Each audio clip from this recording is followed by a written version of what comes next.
Sure. Let's let Dave in.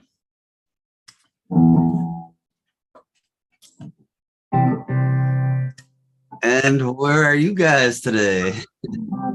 Let's let Dave in. He asked where we are. Oh, hi, Dave. So we're actually in my office at Berkeley because Julie has a gig later today. Yeah. And, you know, my office is roughly the halfway point between home and gig. So, you know, what we realized was that if we stop here to do the songwriting club, then we'll still have enough time to get to the gig on time. Good thinking. So funny. I'm thinking ahead a little. I didn't find the time till. Yeah. That looks like a big office, John. Well, it is a classroom-sized room. Oh, You know, there's it's like a full band rehearsal room. cool. So it's pretty good size. So I've got, let's see, 1, 2, 3, 4, 5, 6, 7, 8, 9 guitar amps, bass amp, drum set, piano, PA system. Wow. Yeah. So what's Berkeley's amp of choice for their students? There's a whole most of bunch, them are like, actually. yeah, there's a lot of them, but the most common one that you see is the Fender Deluxe. Cool. Yeah. Yeah. Yeah, they're nice. I've out of all the modern Fender tube amps, I think it's my favorite.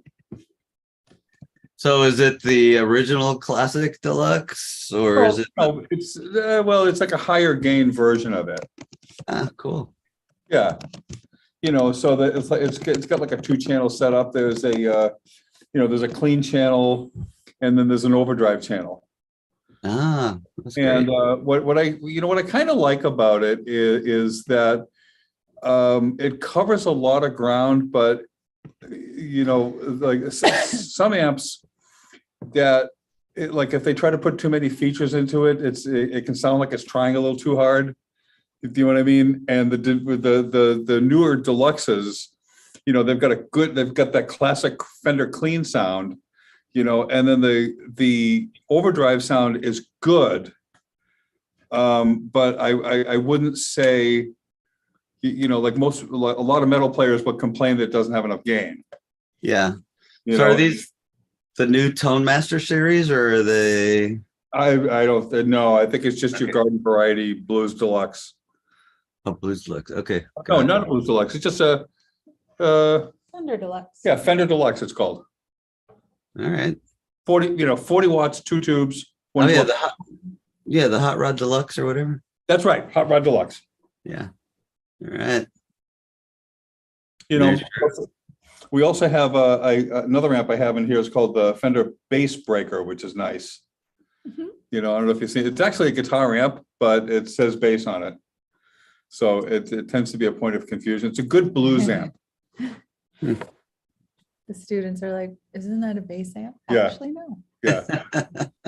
And then by sharp contrast, we also have a Fender Ultra Chorus, which is one of those solid state ones from the late 90s.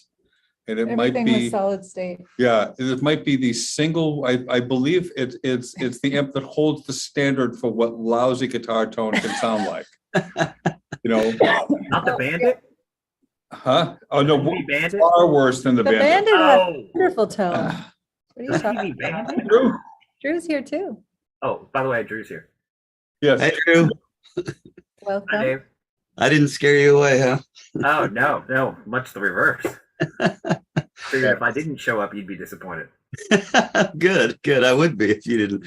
So to let John and Julie in after Drew's song last week, you know, with his awkwardness on social media kind of thing, I Yes. sent him a Facebook friend request. Right, 'cause And that's the then I place to find me. So that was last Saturday.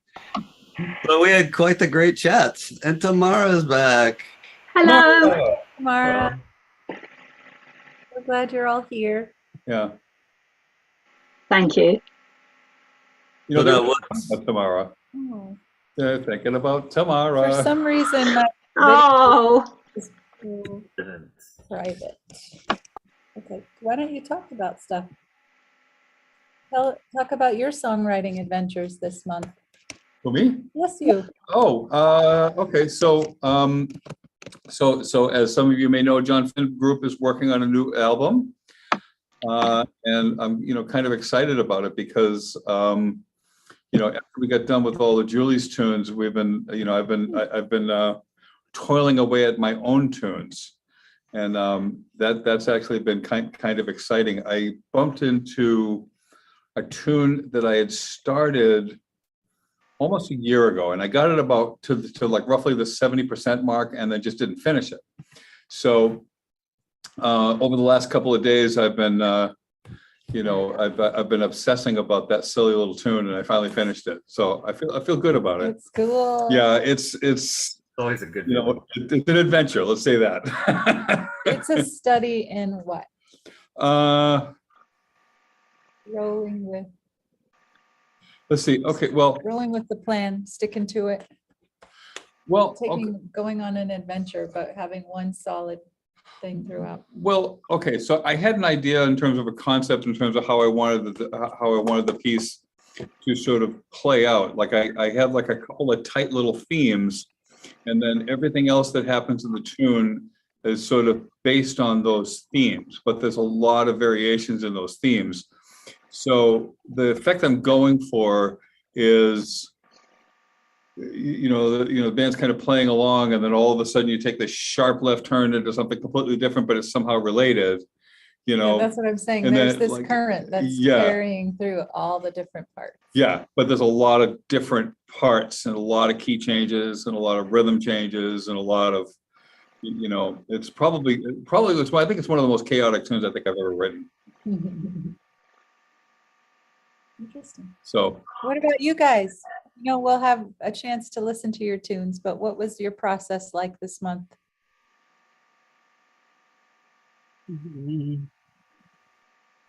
I talked to Dave on social media. You talked to Dave? I talked to Dave on social media. So That's a I'm big joking. No. When you get to mine, I'll do my whole thing. Have my thing. That's great. No, Drew is great. We had this chat on Facebook Instant Messenger, and he was like, the first thing is like, how can I help you? And I'm just like, what? But yes, I realized and confessed to Drew that this group is great. And I had to admit to myself that unfortunately I need external motivation to keep me on task, rather than me just intrinsically being motivated, waking up and going, I'm going to write a song today. Right. I was disappointed in that realization. So. Wait a second. I got to find some motivation. Well, it's easy when inspiration is there, but how often does that come around, right? That's true. That's really a great point. I'll talk myself out of half my song. Consistently. So Julie has some great lyrics in one of her tunes, Feel, that talks about that, like the opening lines. I'm busy with things. All those. You know what It's I mean? basically saying, I'm not ready to feel those things just yet. Yeah. And because they're hard and they don't feel nice. I don't want to do it yet. And sometimes you get a glimpse of it and you're like, oh no, let's just put that right back there. Right. But then if somebody comes around and they encourage you, and wait, you feel the same way? Yeah. Yeah, that's Yeah. kind of what it's about. Yeah. But, like sometimes, I know for me, sometimes I definitely go through that. Like I keep telling myself, I got to sit down and write. And then when I actually sit down and write, it's like, oh shit, I have to confront the possibility that I might not come up with a good idea. Okay. So I have a funny little story to tell you. One of my friends is this guy who plays in a pretty well-known rock band, and he's kind of known around the world as being, he's essentially a rock star. And so one day I was, really kind of struggling with a case of writer's block. So I sat him down and I just asked him. I said, "Hey man, do you ever have trouble coming up with new ideas?" And then he just kind of looks off for a second, then looks back at him and he goes, no.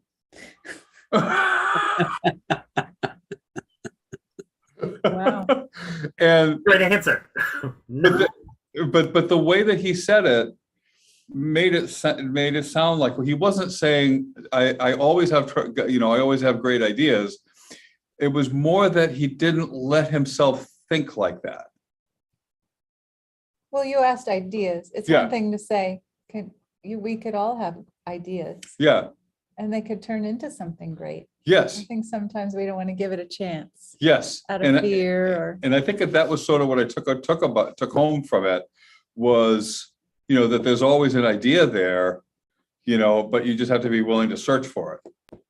I Well, and know. also the confidence at the end to bring it to life. Because I'm the king. Like, I don't have a problem with ideas. I'm the king of talking myself out of the idea. Ah. Mhm. You see what I mean? So I'll come up with an idea. I'll have 10 songs working, and then I'll by the end of the day, I'll be like, all 11 of them suck. And then I'll come out and respond it. Right. And There's a lot of self-loathing in my process, is what I'm saying. yes, I know. and I will tell you something that I've learned is, and I've gotten a little better at this, is that when I'm in the creative process, don't judge it, just create it. Just allow it to happen and then reserve judgment until later. Yep. Like even if you feel like, okay, I've essentially just rewritten a Billy Joel song with everything except the one lyric that says me. Everything else has come from a Billy Joel song, and Piano Man. you write it anyway, and then decide later its relative worth. Yeah. I just took the pressure off myself. Yeah, But of course, I had assignments due. Now that I'm on my own, I have to think, will I keep writing? I hope so. right.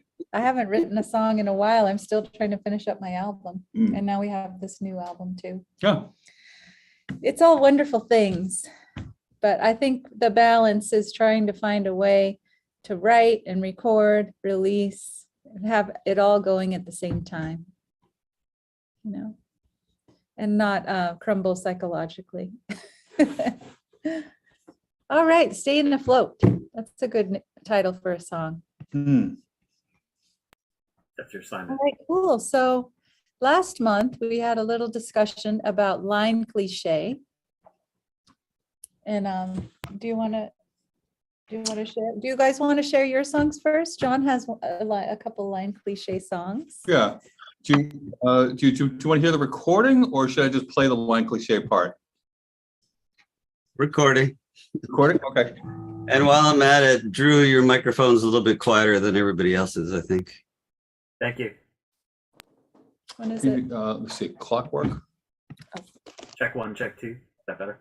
No, about the same. Go to Gunfin Group back there, camp. Check 1, check 2. Oh, you like it from there? Always from it'll be there too. Check 1, check 2. Still about the same. Dang. You'll just have to shout. Okay, I'm going to share here. We might get a ding from the orchard, right? Yeah. Oh, share sound. I just realized we don't have the musicians. So this is the first movement of the Pompous Music Suite. So this is a similar, this is kind of thing is a lot of lines converging. Almost classical. I mean, you'll hear it, but like once the harmony starts, you're going to hear an ascending line cliche. So E minor, it'll start with E minor, then E minor sharp 5, then E minor 6, then E minor sharp 5, then the same thing in the key of A. And then when it goes to D minor, you'll hear a descending line cliche, minor, major 7, minor 7, minor 6. And, that's after the whole, well, you'll hear a fugue and then you'll hear that. Okay, I just want to make sure real quick. Do I want this on? Yeah, It will make the whooshing sound. I'm not sure. Okay. And if all of us stay muted, that'll help with that whooshing sound. Okay, I'm going to start it and then I'll mute our sound, our microphone. Well, Yeah, but it's mostly us.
There's two line cliches, right?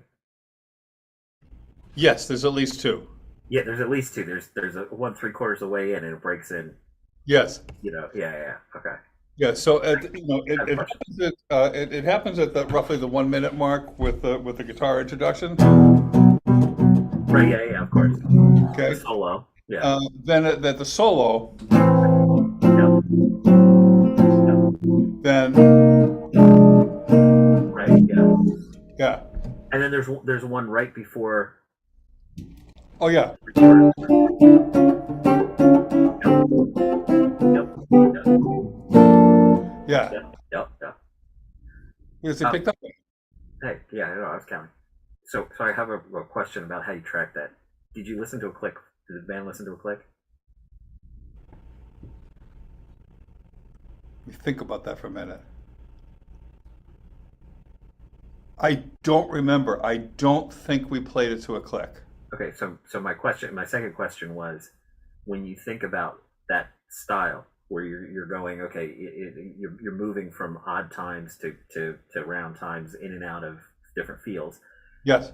Is it your intention to keep to keep a pulse going, and then subdivide it, or was it your intention to literally float the time? Well, okay. In the case of this particular tune, Sure, the pulse changes quite a lot. it does. Yes. It does. So that's why I was asking, like, if there was a click that you were aiming for, and then you were subdividing from it, or macro dividing, I guess maybe, So okay. So coming out or of if that it was solo, coming out of that first solo, right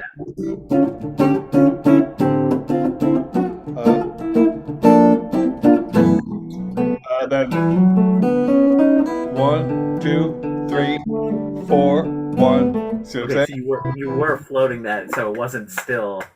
And No, it's a totally different Okay. tempo. So. Okay, I'm with you now. All right, cool. Yeah, okay. So you meant to shift it. Okay, cool, interesting. Sorry, I won't derail anymore. No, it's okay. But that was how we did that. Actually, was we spent a fair amount of time. I do. There's another tune on the same record that we did track to a click. That's the one that's in 15, 16. But that was only because I had all the keyboard parts on a MIDI sequence to start it. Is that the Sure. Timbuk? Yeah. Yeah. But that one, no, we didn't record to a click. We just, Okay. we just rehearsed it a lot and then just went in and tracked it together. Interesting. Thanks. Yeah. Wow. And then you overdubbed solos and Yeah, and I recorded all the solos at home.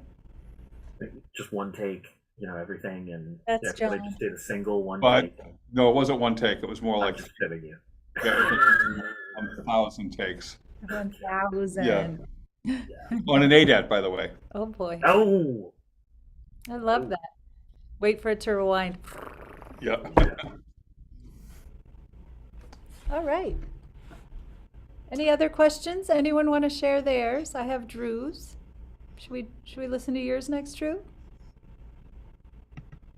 okay, sure. Dave, do you want to go through your religious moment of going before me? That's okay. He goes kicking and stomping and like, I'll go up to the front of the room and do my. No, you can go, Drew. I mean, following John is pretty tough to do. So Yeah, no, I figure I'll take the one for the team this time. Yeah, Thanks. so you're not going to say anything about my lyrics? Oh no, not this time. I really did want to say something the last time. I'd say turn up the vocals a tad on that one. Okay. All right. I thought it was interesting the way you used negative space in your lyrics. Yes, thank you. You're welcome. Rhyme scheme was stunning. It certainly framed anything you wanted to say lyrically. Well, Yeah, exactly. I said everything I wanted to say in the lyrics. yeah, no, you really did, and I felt like you trimmed the fat a lot. Yeah, good. Thank you. You're welcome. Oops. Okay, I will say something before this one because I don't usually. Is a line cliche specifically half steps all the time, or can No. it be full steps? Okay, because so after I was kind of almost done this, like I something popped up in my YouTube feed of somebody talking about line cliches. I said, well, that's timely, and I watched it, and they said specifically that it had to be half steps, and I'm like, oh man, I never thought about that. I just walked some bass lines, so You know how some I'll people note that like down. rules. Yeah, I don't know. That's not how I think of it. Cool. Well, then The whole concept of the whole concept of a line cliche is you have a single chord and then you have a note moving right, inside that's what I was chord thinking of. that kind of messes with some of the, like, you think about that song Framing Cars. of it. Yeah. Yeah. You know, that's major, major six, major seven, major six. So Sure. those lines are moving in whole steps. Right. Okay. And Okay. as far as I'm concerned, it kind of functions the same way. So it could just be like the bass line descending in Yeah, diatonic, right? Yeah, yeah, it's the same type of thing. As long as the chord above it's framed yeah, thematically. Okay. Cool. yeah. Yeah, I did it. The cool thing is, I feel like the melody, if the melody is pretty static or doesn't move much, it lends itself for a line cliche. Like Yeah. in the song that did I show you them Desert Heart last week? Did you guys hear Desert Heart last week? I don't know. I'll show it this week, but my melody is just pentatonic. Right. So having this line cliche, like it could have any chords underneath, but I chose to have that it A cool minor? text in B. B. Yeah. Yeah. Let's listen to Drew's. Okay. But that's that. I think that's what I like. Da da da da da da da. Yeah. Da, da, da, da. Okay. Yeah. All right. Tell us about your tune, Drew. Or should we play it and then you Yeah, talk? just play it and I'll talk after.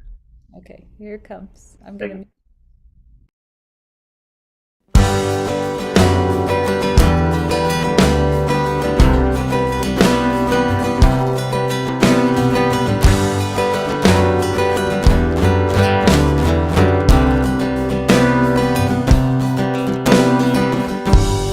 Dishes on the pass through on a warm southern night. None of us could make more room for another bite tonight. Slowly, as the sun sinks down, children seem to linger, and stars wander out above the prairie. On the twilight canvas presides in July.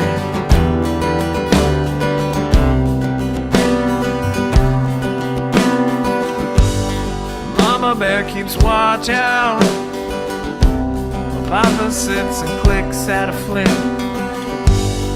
Gotta keep it steady now if you ever gonna get it lit. And slowly, as the dusk rolls round, children seem to linger. Stars wander out above the prairie, where a twilight canvas presides.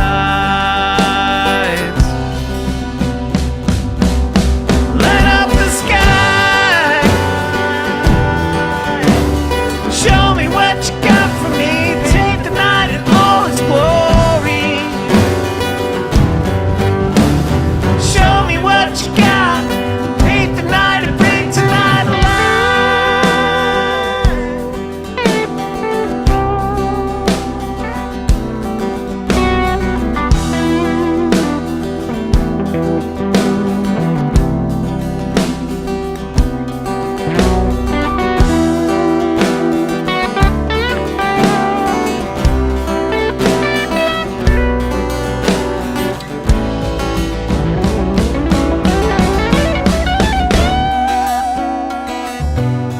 Let the sparks fly and drift across the velvet sheen. Paint the night in all its glory. Bursting like a symphony to roars across the mezzanine. Let the sparks fly.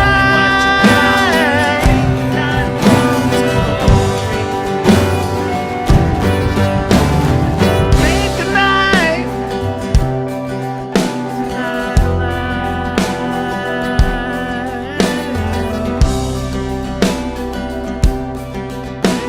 Night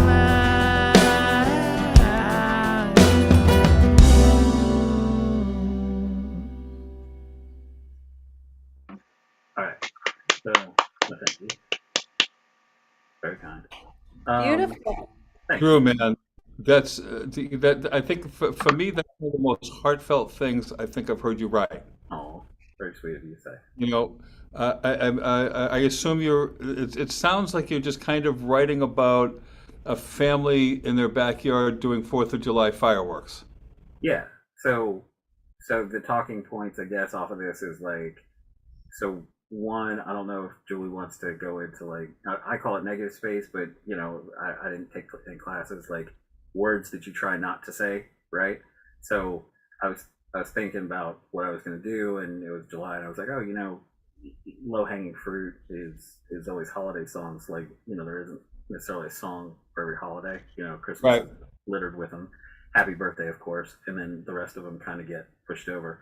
You know, Hanukkah, you know, I guess has a few too, but you know, there was not. I couldn't think of like a Fourth of July song, so I said, all right, well, you know, if I was going to do a Fourth of July song. Well, what I particularly love about it is that, you know, if we're talking about the negative space, like what you didn't talk about was, you know, like anytime anybody writes about Fourth of July, it's always like freedom isn't free, Right. you know, Exactly. So now homophobic, you're and all the painting my punchline. Yeah.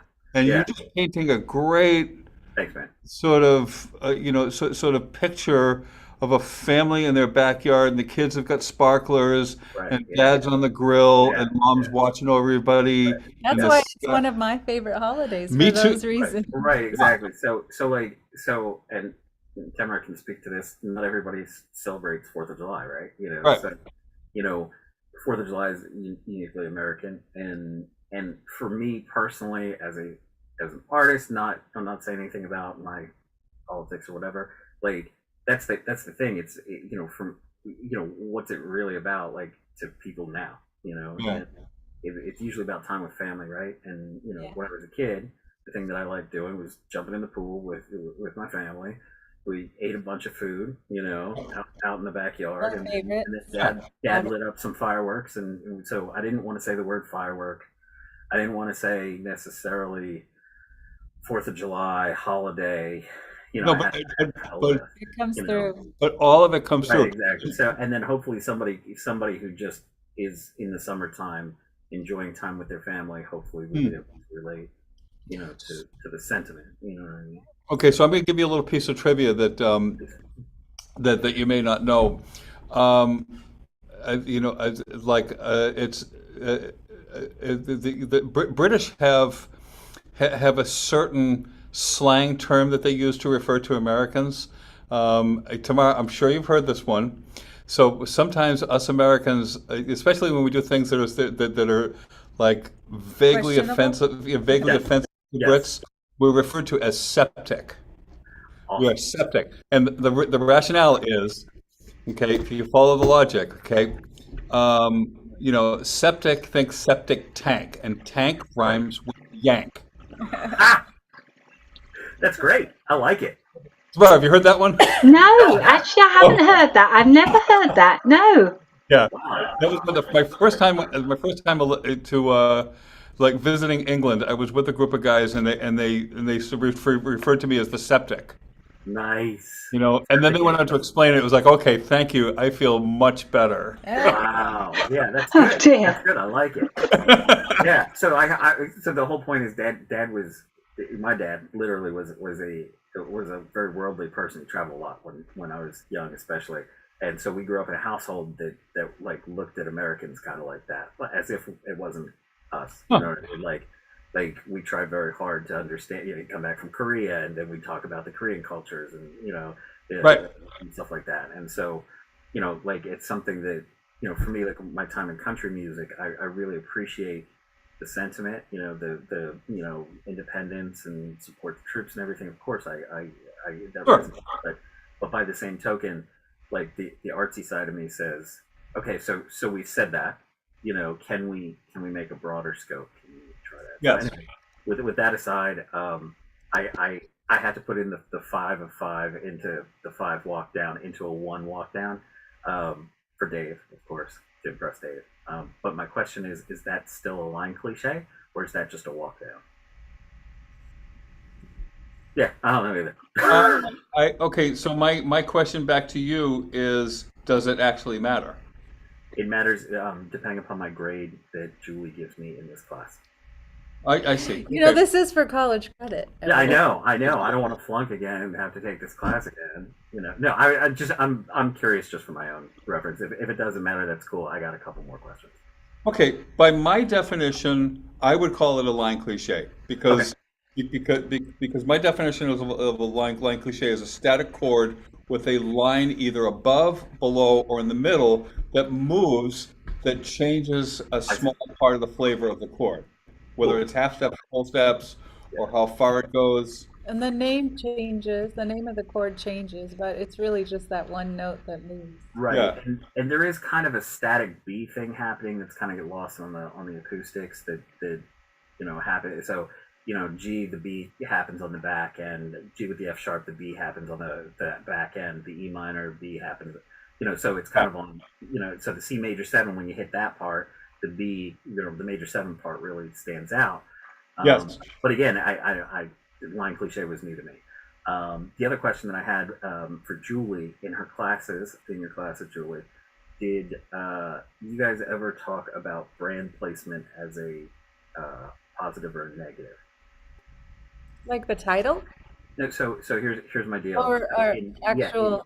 In country music, one of the things that I notice about a lot of the writing is that they lean heavily on brands. And Oh yeah, we never ever talked about any of you that. never Like talked. Okay, interesting. Yeah, because there was Solo Cup, things I like had a that. couple rewrites of this, and one of it was Papa clicks at his bit. Oh, And is that what you for said me, right here? Oh, yeah, right. that's why that was my reminder. The Bic is a very, like as far as like taking somebody to the moment. A Bic lighter is exactly what was used back then. Yes. And by the same token, I say to myself, so I don't like using brands personally. I can write it in, but it's just not something that I gravitate to. So I was curious if there was an opinion. Well, I think if you call every lighter a Bic, then it just is appropriate. Like some people call every soda a Coke. Right, exactly. Yeah. It's like the name for that thing. Yeah, and it's like it's sort of like when you're writing a song about a pickup truck and you don't call it your pickup truck, you call it your Chevy. Right, exactly. And so that's why I was talking about, I was asking, kind of like Yeah. I what's would good versus bad, maybe in the business classes they talk about it as from a business perspective, Interesting. but I never really dealt with anything like that. Okay, cool, no problem. But I like that flick of a Bic. We Yeah, all know what that means. yeah, Yep. yeah. You flip off the top. Yep, exactly. Like I used to, as a kid, I used to just sit there and do it. I couldn't even light it. I just kind of liked this motion.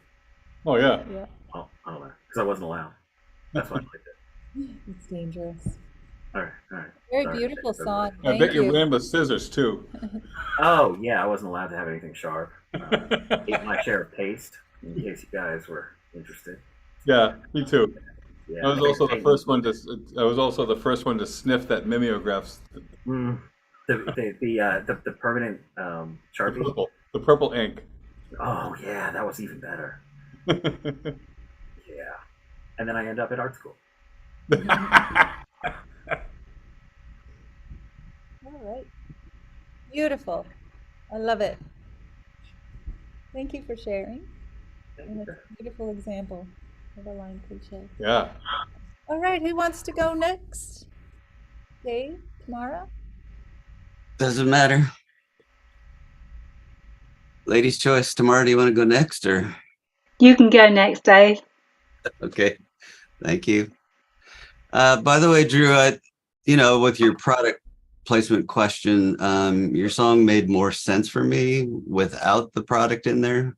Cool. Just because I don't play with lighters, never did when I was a kid. So it just made the lyric more understandable for me. Thanks for the feedback. I appreciate it.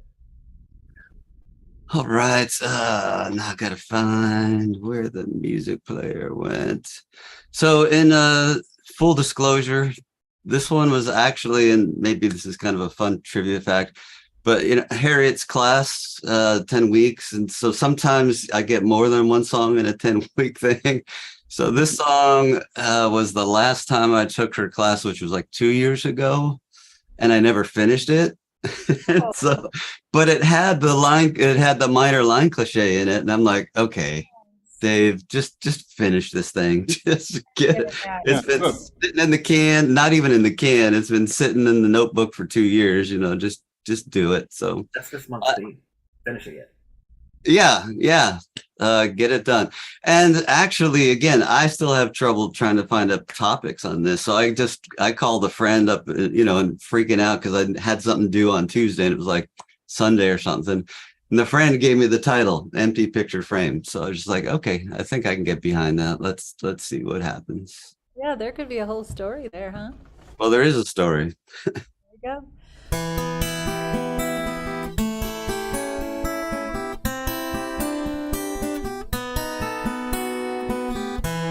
She sits alone in her favorite chair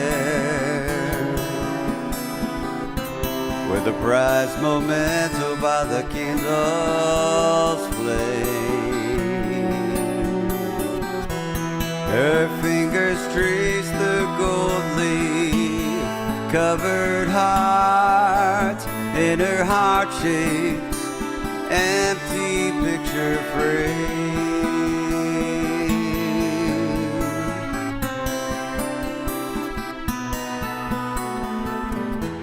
It held a photo of her with Sam. She thought she would love to take his name, but his heart was filled with fool's gold, and she preferred the empty picture frame.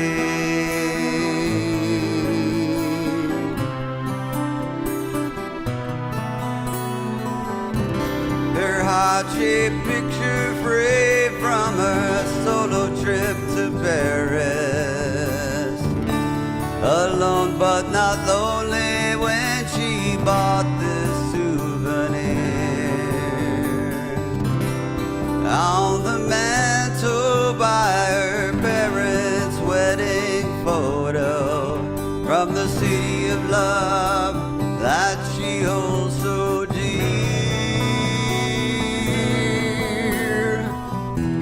She wonders when she will find the one.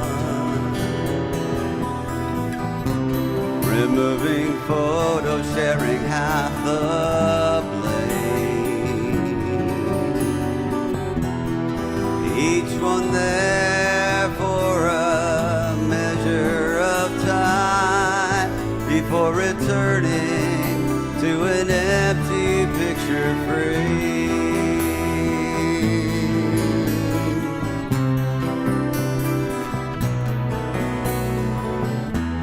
One day while dusting off the fireplace,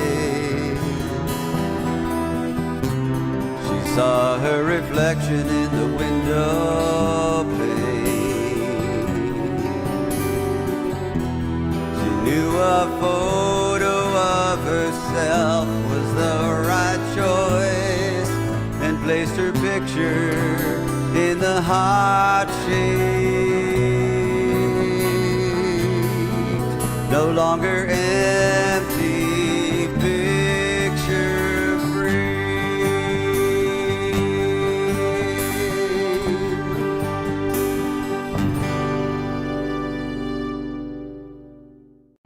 Woo! Oh, beautiful. Thank I you. love the twist at the end. Thank you. The sadness, it's like, oh, a little resolution there and a happy chord. I love it. I love how the line cliche adds this mystery, sadness, kind of melancholy vibe. Yeah, I agree. The line cliche in this really serves the song well. And the other thing I was going to say was I like the sound and feel and execution of all the guitar stuff. It was really great. Yeah.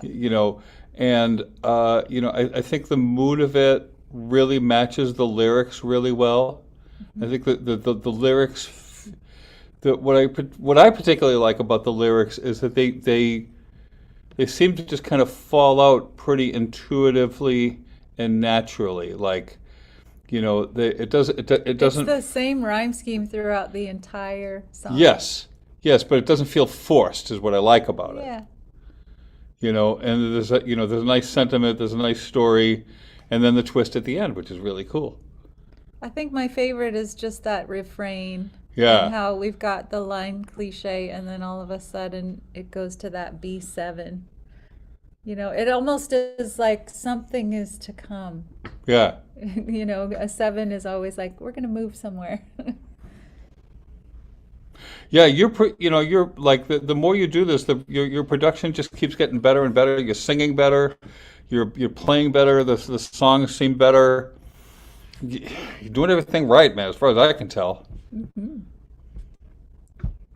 Thank you. Thank you. What do you feel like? Was there just a missing piece to finishing this song?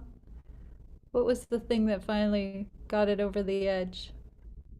Well, two things. I mean, I stopped taking her class, so there was no more accountability. But the second thing was I really, I wasn't behind the idea at the time.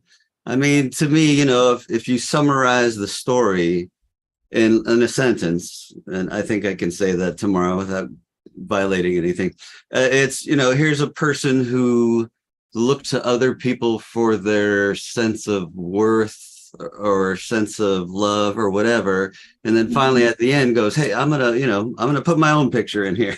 and comes to that realization that, like, I don't necessarily, it's nice to have other people, but I don't need them. Right. And so I don't know, I just, at first I wasn't behind it, and then you get feedback and people were saying it needs to have this, it needs to have that.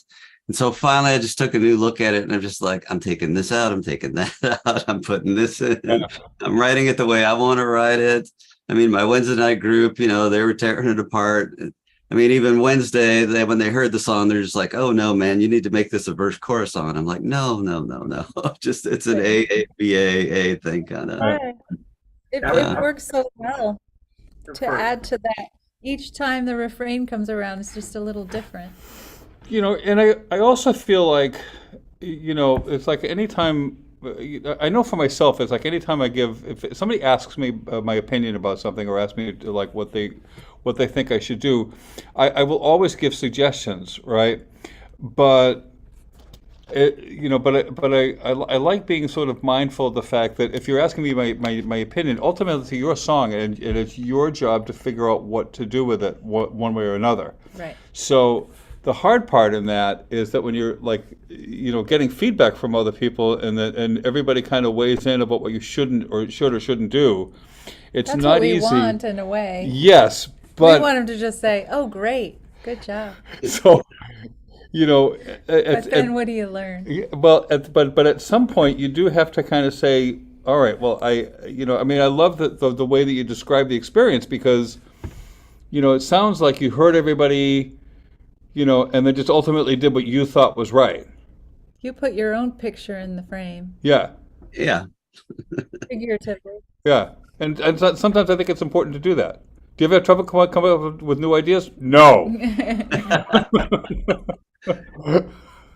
Well, and the other thing in this process, which is good because, now that I'm retired, I got more time, is like, for me, it's venturing into new territory, because it's not just writing the song. It's like, I don't know if it's called arranging or production, but, then I was like, okay, I'm going to do a Nashville tuning guitar. I don't know if I'm sure you picked up on that in the beginning, but then I had the intro and the whole verse Nashville tuning only, and then regular tuning joined in on the second verse. Because, I was just like, I've got that verse repeated. I got to do something in the production there. Right. And then I was just like, oh man, Nashville tuning alone for that long. And that's why I kind of added that cello. Bottom end. Right. Added the cello part for the bottom end. And then, it was just like experimentation. What if? So I had Nashville tuning, regular tuning. I'd put my baritone guitar in there. I tried the U bass, the ukulele bass. I'm just like, well, what does that sound like versus, bass with steel strings? And yeah, but that's but that's the advantage of having all that gear at home that you can kind of mess with. You can literally Find the right try combination. anything and everything and go with what you like.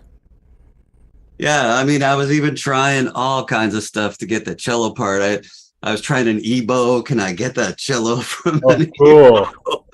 But and then it was like, well, I could play the cello part on the keyboard, but I would spend more time fixing it. So I just wrote the notes in the piano roll. Gotcha. Okay, yeah. It's like, so That's the anyway. way the piano roll works for me too. Cool. Well, thank you. Oh, you're welcome. Thank Thanks you. for sharing. Thank you I for love sharing it. it. Yeah. It's a beautiful example of a line cliche. And it's the most common one, I think, that's used. Is the minor line cliches are the most common? The minor, minor major 7. Yeah. Yeah.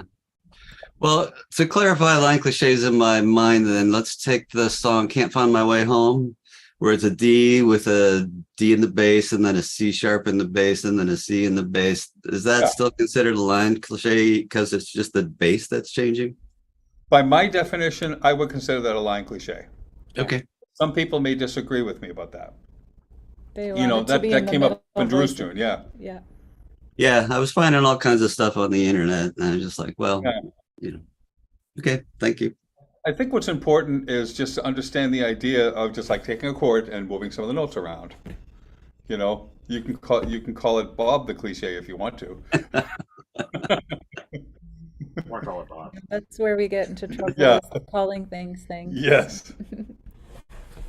Dave, for All whatever right. it's worth, I think had you made a chorus on a song, it would have weakened the tune. I think the refrain, the single line refrain, is the stronger move. So, for Yeah. Thank you, Drew. yeah, no problem. You set it up well in the sense that each story is, you know, you almost know whatever the next verse is going to be. The empty picture frame, oh, it's sad, and then by the end, you know, the twist on it. That's the best type of refrain. So, well done. Cool. Thanks, Drew. So listen, we have just enough time. Tamara, if you want to share your tune. Unfortunately, We have a very hard stop at 3 because I got to get to my gig at you know, load in at 4. our parking ends at 3:05. Oh, that too.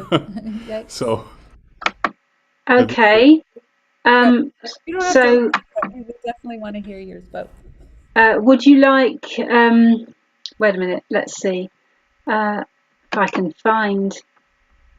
Hang on. So I'm just seeing. Oh yes.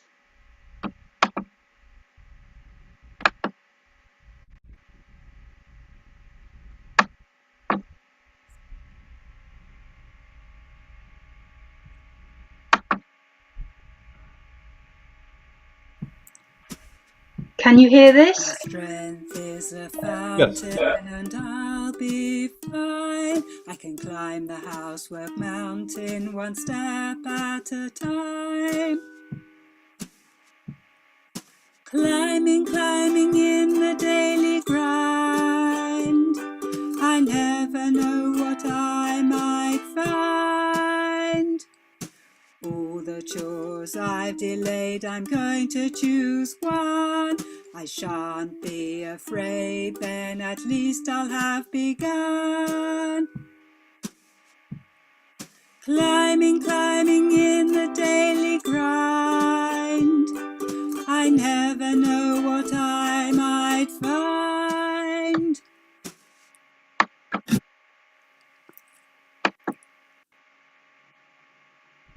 very cool. So you kind of went the opposite direction, right? well, How do you mean the opposite direction?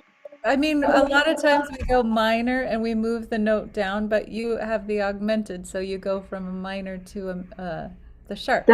That's right. Yes. Well, I mean, it's a little different, right? well, the moves. Well, the note going from E minor to G augmented.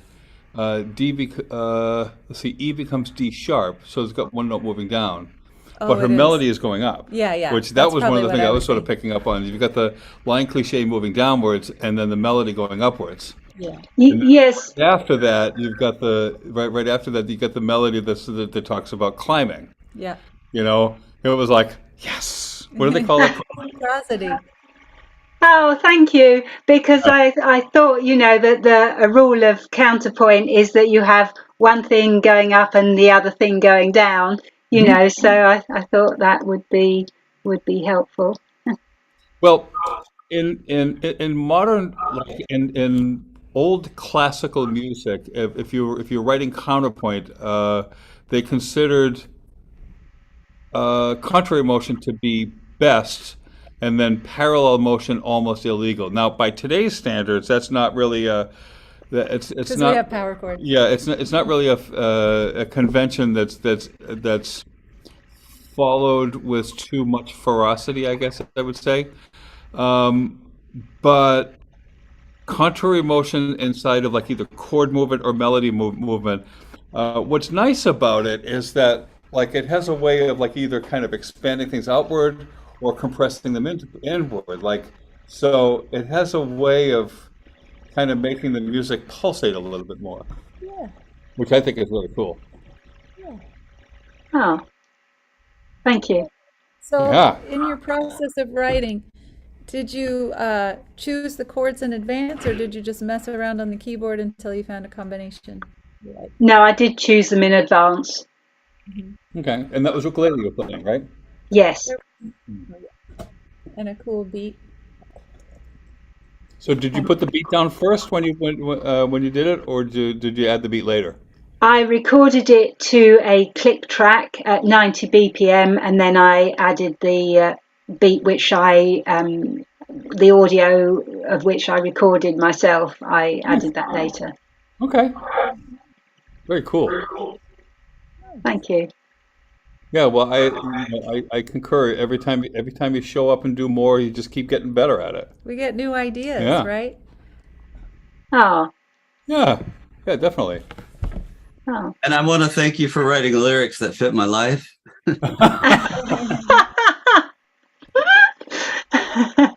Except I don't think I have the positivity going on in verse 1 about that.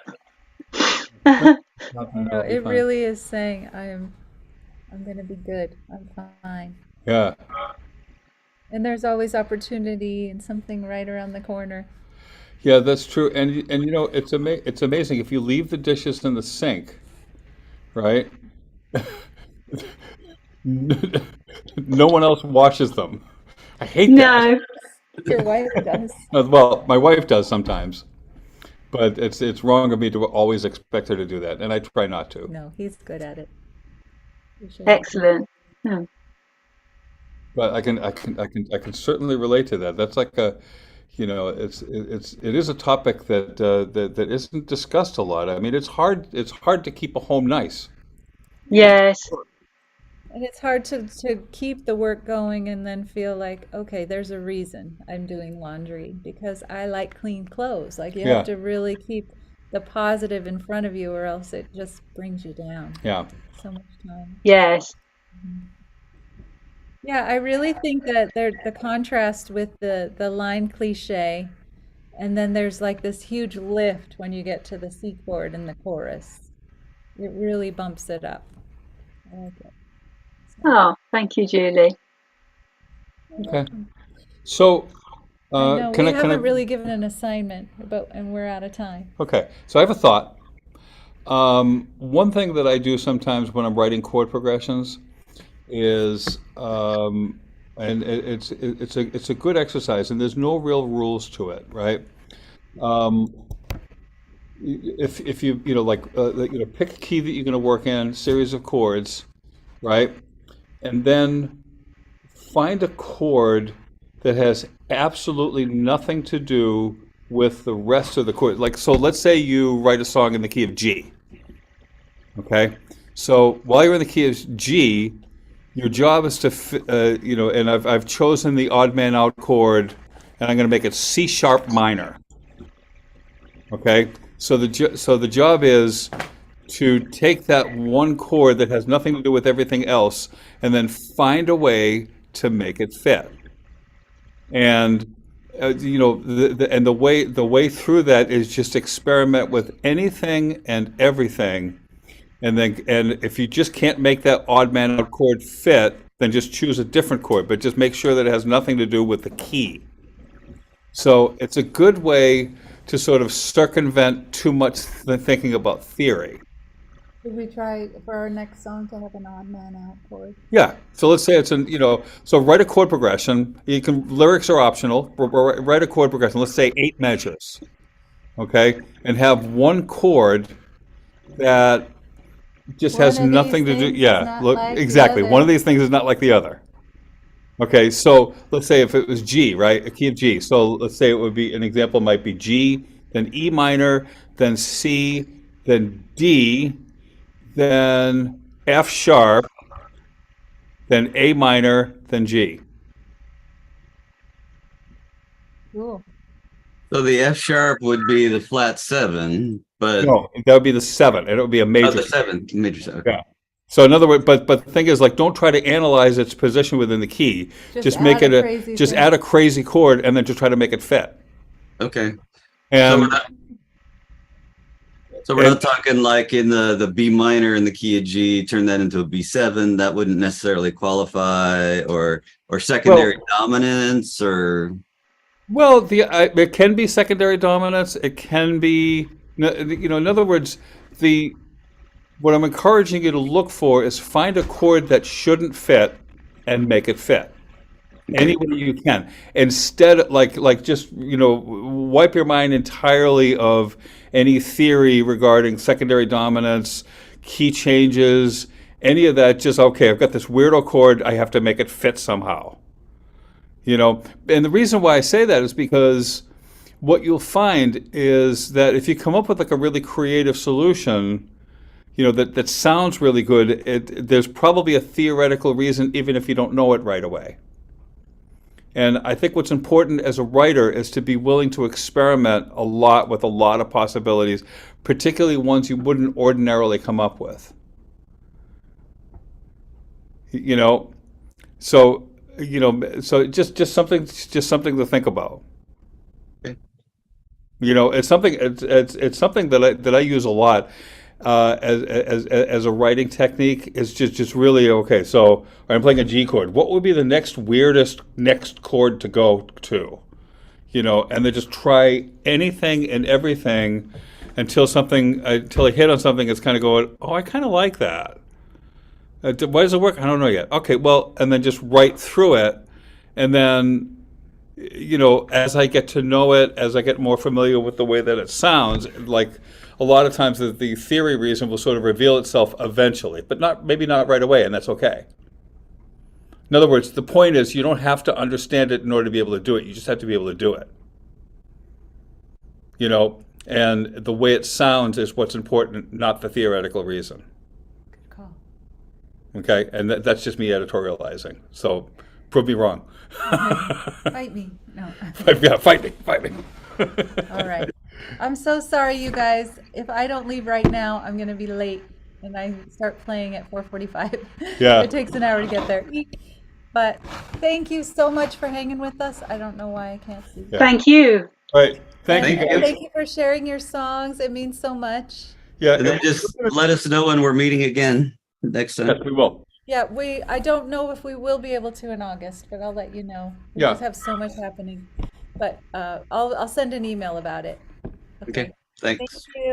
All right. Thank